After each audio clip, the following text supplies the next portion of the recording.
JDK mopa mokonzi soda poto John Diamonique mwana mbalo mwana ta moto akolinga baninga pe aza moto monene ya kosunga ninga JDK mopa mokonzi baloba balinga te yonde JDK mopa mokonzi. Abonnez-vous massivement na chaîne ya JDK mopa mokonzi. Mwana mbalo na mposa miliki mpa bolinga bato ba congolais na ba français bandimi JDK mopa mokonzi batika ye afanda na ngwende na ba conseil na ya malonga o ezo sunga mokimo JDK mopa mokonzi batika ye yende soda poto yokabote.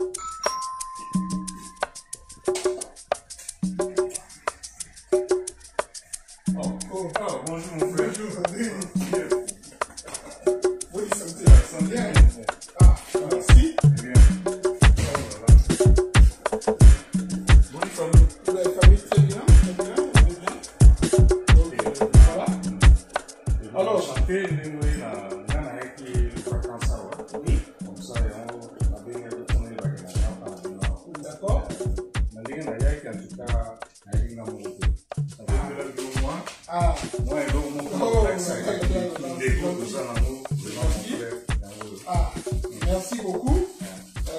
Balandi JDK mopa mokonzi soda poto oyo mon ami et frère famille nde nalobaka souvent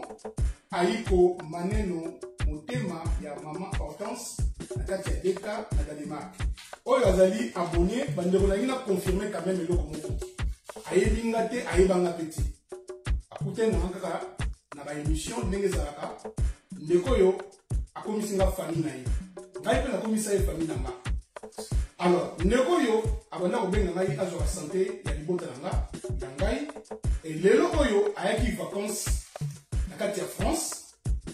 ayoluka soda ya poto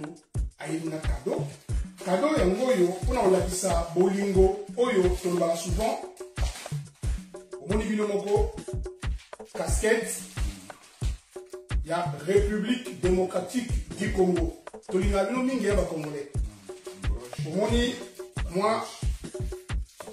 ma broche ya Congo mpona kolata na veste mpona kolata na bilamba yango oyo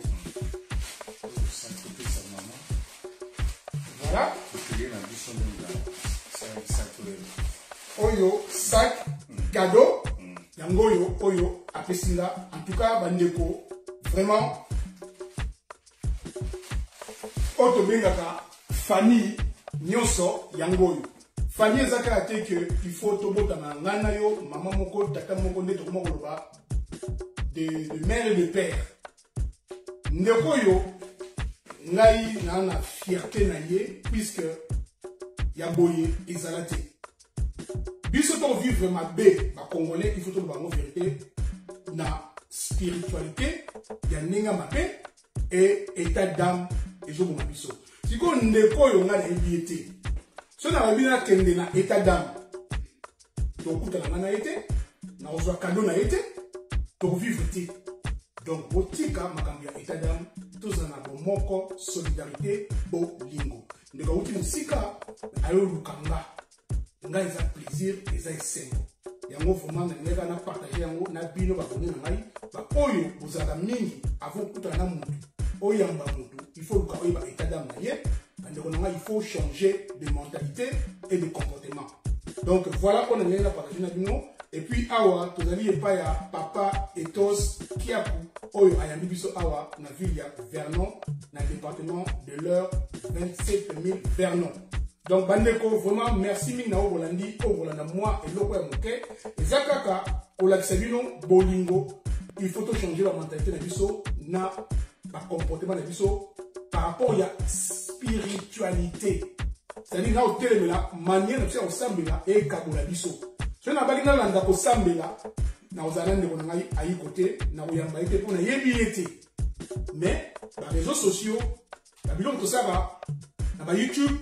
esangisi biso voilà ndelo oyo tokomi famille ayokana mati na mboka na ngai na France kala mingi te abozonga epai na ye na Danemark oyo apesi na mpe mbote epai ya mama Hortense na libota molimba na yango boye nalobi nzambe alola apambola ndako yo ya papa Ethos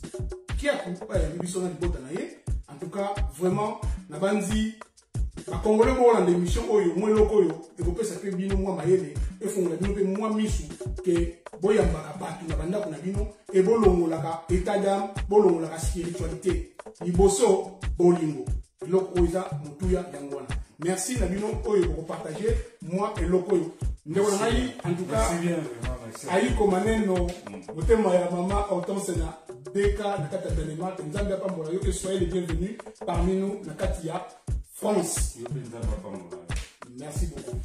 Si vous avez aimé l'émission, n'oubliez pas de laisser vos commentaires, cliquez sur la cloche des notifications, likez et partagez.